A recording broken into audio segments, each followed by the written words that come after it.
Okay, in this video we're going to talk about other ways to earn money through investment, so investing money. So here's a few examples. Real estate, you can, if you're in a financial position, you can buy a house, you can rent it out and get an income through that way. And the other idea with real estate is in the future you would hope that your house is worth more than what you paid for it. So eventually,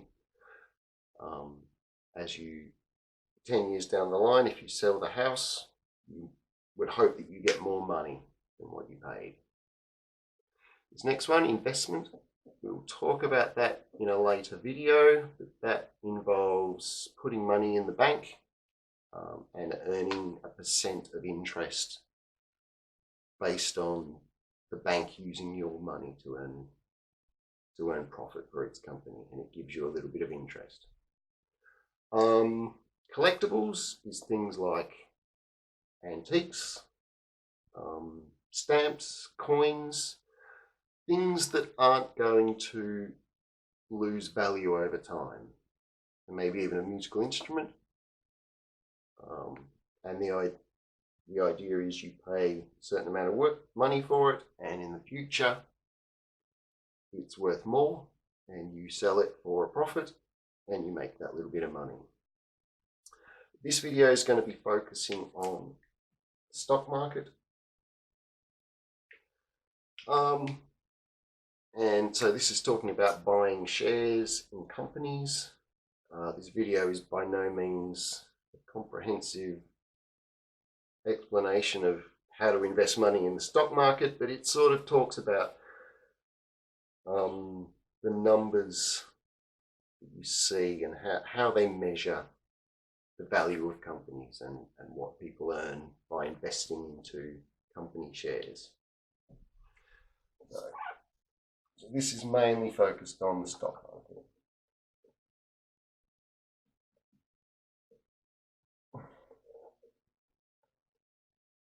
How to spell.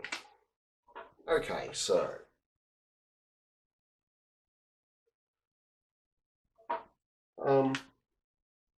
essentially companies can list themselves on the stock market, and as part of that they have it's a unit of ownership of that company called a share. And so companies decide, okay, we're going to have this many thousand shares, or however many they decide, and depending on the size of that company and the amount of money they've got coming in, will determine what each share costs.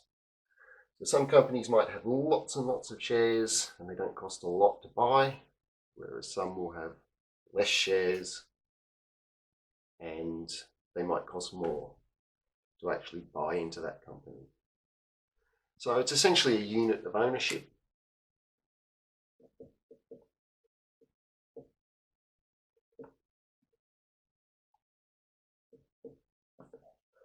For a company. So, and each share represents like a small fraction of a company's profits. Okay, the next word we're going to need to talk about is a dividend.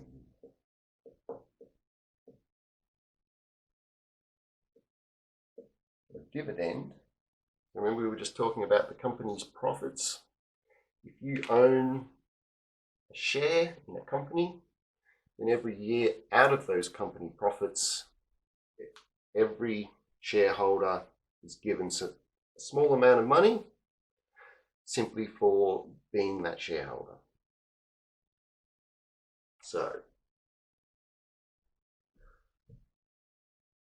a dividend is an amount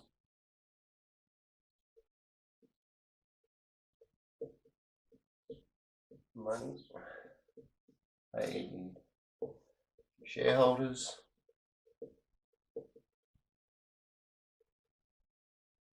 from company profits.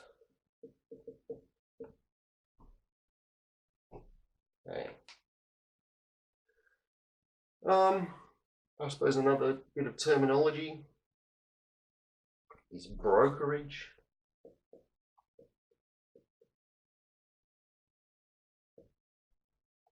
So traditionally, to buy and sell shares, it wasn't something that anyone could just sort of walk into a shop and say, give me a load of shares. You would need a broker to do it for you, which is like a middleman, and they would charge you a small percentage. So the brokerage is like a small fee, usually a percent charged using letters.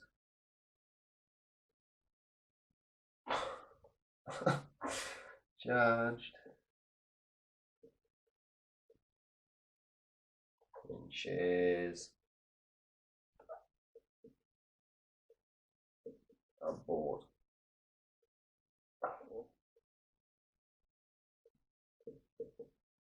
Sold.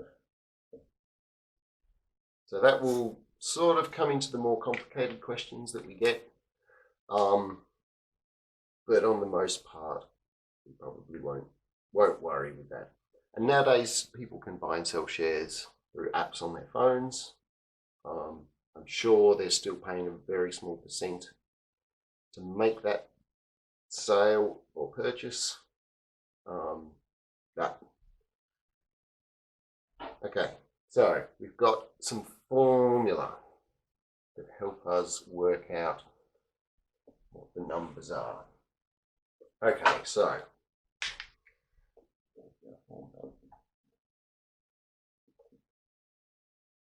and hopefully I'll be able to explain what each of these things represent. The first one, dividend paid. So this is total. So let's say the company makes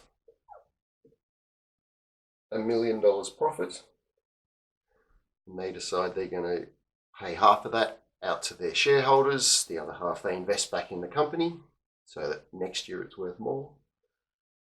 So essentially, I'm going to use the hashtag as the number of shares, and this is multiplied by dividend per share.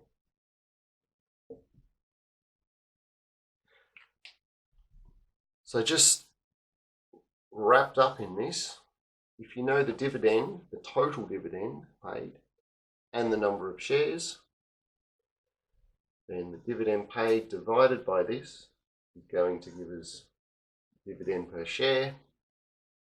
Or if you know the dividend paid and the dividend per share but not the number, the dividend paid divided by this one will tell us the number of shares. But that just depends on the type of question. Okay, the next formula is called the dividend yield.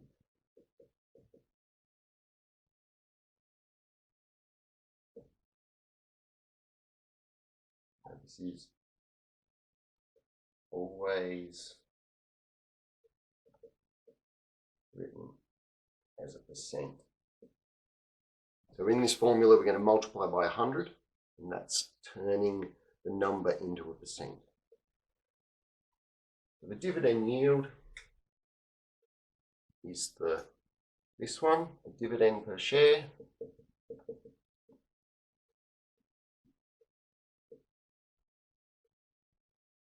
divided by the market value of the share.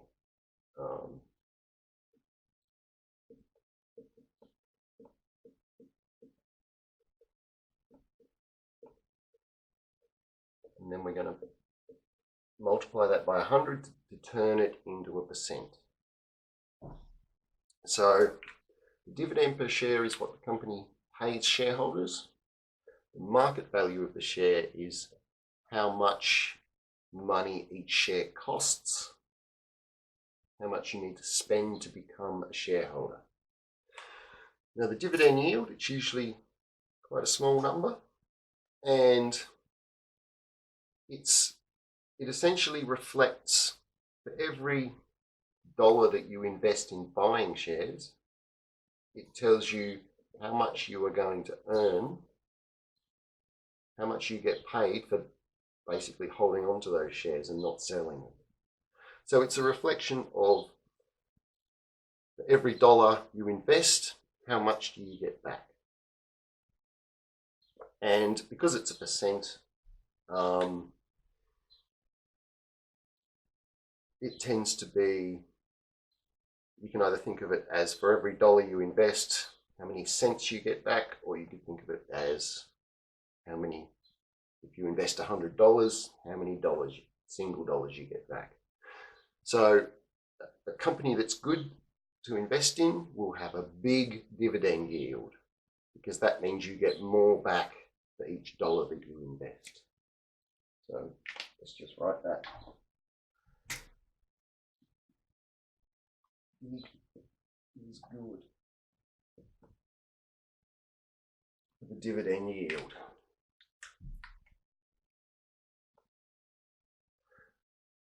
Okay, and the other important number that they use talking about the value of shares is the price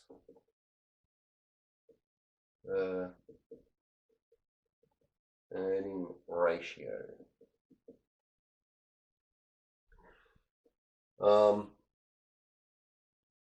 Okay, so this is a reflection of, depending on the market value, let's just write down the formula first. The market value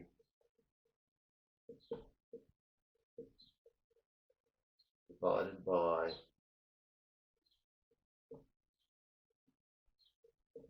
annual company earnings per share. So this annual company earnings per share, not the dividends per share. It's the dividend paid can be a small percentage or a large percentage or all of it of the annual company earnings.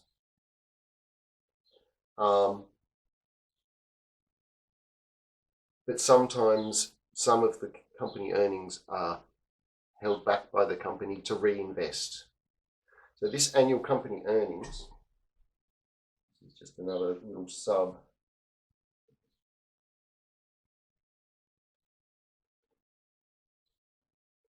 Earnings per share. This is like a little subfraction you have to do to work out what goes in the bottom of here. So this is annual, let's say, net profit divided by the number of shares. So this is comparing what it costs to buy a share compared with how much the company earns for each of those shares. And because we're dividing, it becomes a ratio, and essentially it'd be really great if for every dollar it costs to buy a share, the company earned $1. But the company usually, the earnings per share is usually smaller than what the cost of a share is. So this number is usually, because this is usually smaller, the price per earnings ratio can be sometimes a big number, but we want this to be small. Is good. Because a small price per earning ratio means that there is a closer correlation between the cost of investing in the company and what that company earns.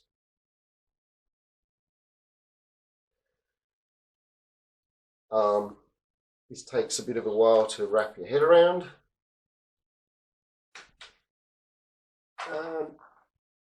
So I think the best thing to do is just to jump in and start doing a few examples. Okay, so I'm going to rub this out, and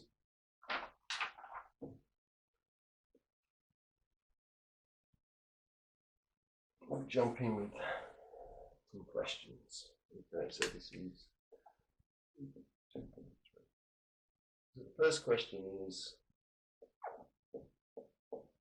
5% dividend paid on a share.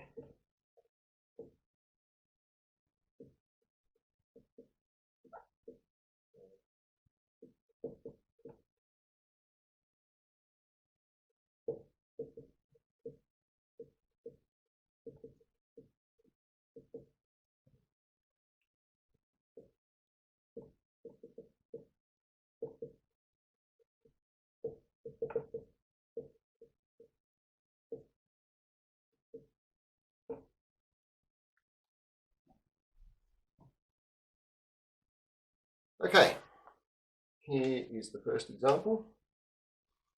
5% dividend is paid on a share worth $12.60. This is the cost per share, and we're talking about a 5% dividend. How much is paid to an investor with 300 shares? Okay, so first thing we have to recognize is that we know the cost per share and the percentage of dividend, so that will help us work out the dividend per share. Okay, so this is essentially the dividend yield. And the dividend yield equals dividend per share divided by value per share times 100. Okay, so we know the value per share and we know the dividend yield. So we're just going to do a bit of rearranging and hopefully end up with the dividend per share, and then we can times that by 300. So we're multiplying by 100. So if we divide both sides by 100, before I plug any numbers in, I'm just going to divide by 100. So over here we get the cancellation. And then we've got the dividend per share that we want, and that's being divided by the value of the share. So,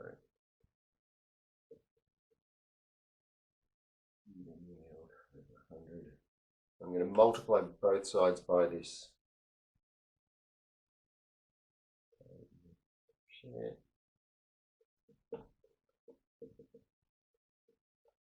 Share. Over value times the value. So essentially they cancel out. So we get the dividend per share. Now I'm going to plug the numbers in over here. So we've got 5%. That's the number dividend yield divided by 100 multiplied by $12.60.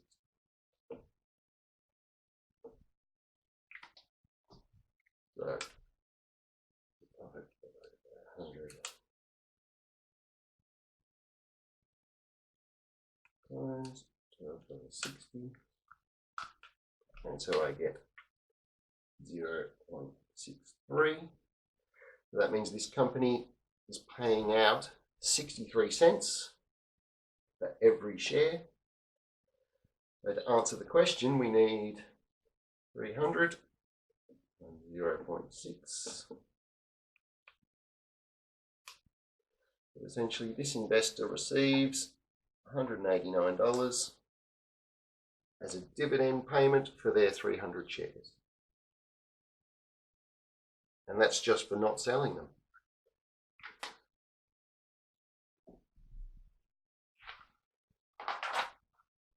Okay, I'm going to rub this out and do another example. So that's just using one of the formulas.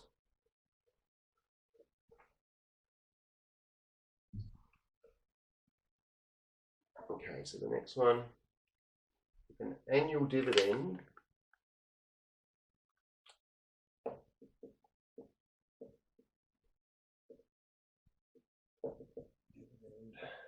of 10 cents paid to, we've got a company name here, Rezo Corp.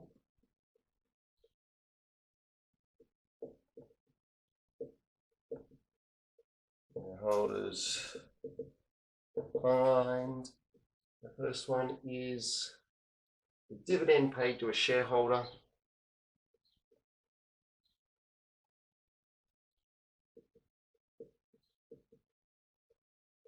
of 5,000 shares.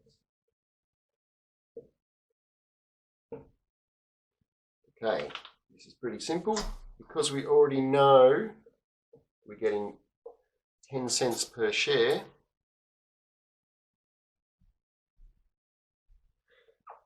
And we've got 5,000 shares. So we're just going to go 5,000 times, let's turn that into dollars, $0.1 equals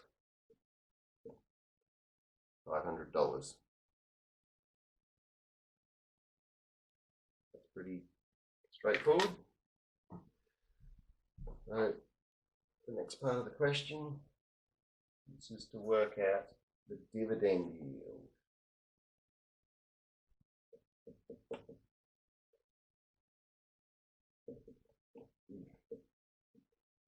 Shares cost $3.15. Okay, so again, the dividend yield, let's just abbreviate it like that, is dividend per share over the market value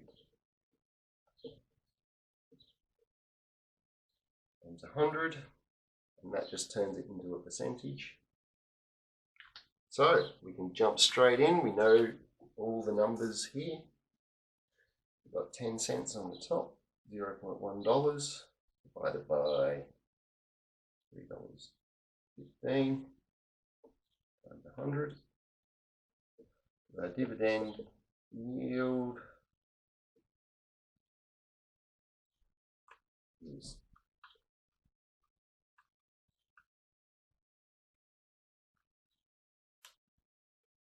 3.2.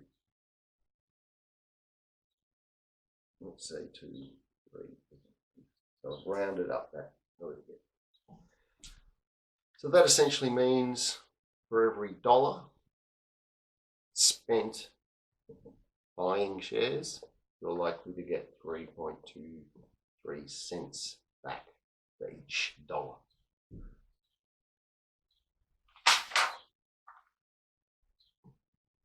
Okay. So I'll do another example where we're just looking at dividend yield and comparing some different companies. Okay, so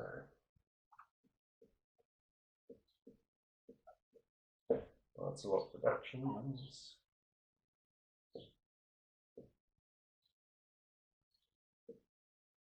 Global car rentals.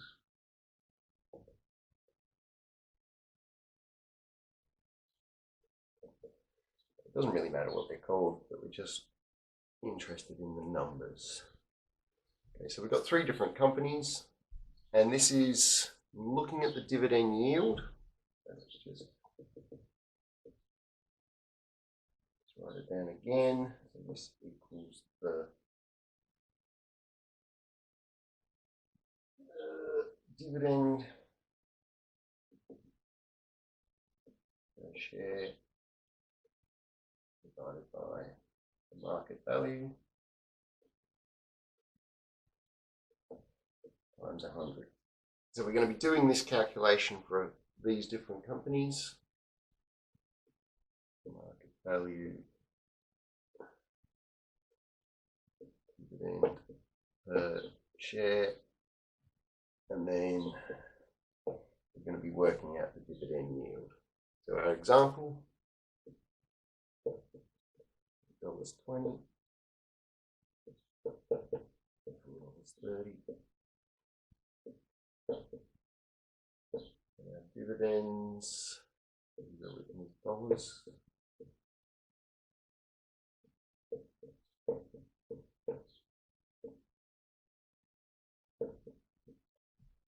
Okay, so the idea here is we're going to plug these numbers into this and come up with a dividend yield for each company. And like I said before, the bigger the dividend yield, the better it is to invest. So we'll see which one of these companies is the best to invest in. So let's do the first one. We're going to take the dividend per share. It's the number on the top. We're going to divide it by this and then multiply by 100. All right. And we get 4.63%. So I'm going to round all these to 2 decimal places. This one, 0.25 divided by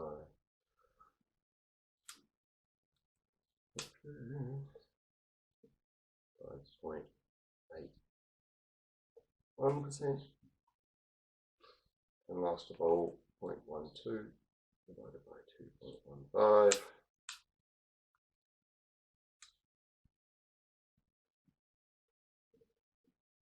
8%.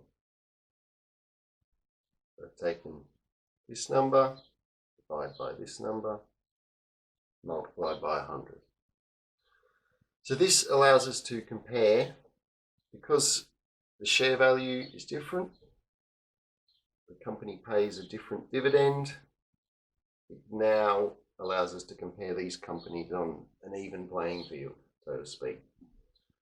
So for each dollar you invest in this company, the dividend you get paid is going to be 4 cents, 4.63 cents. So looking at these numbers, this one is the biggest. So global car rentals is the best out of those 3 companies to invest in based on the dividend yield.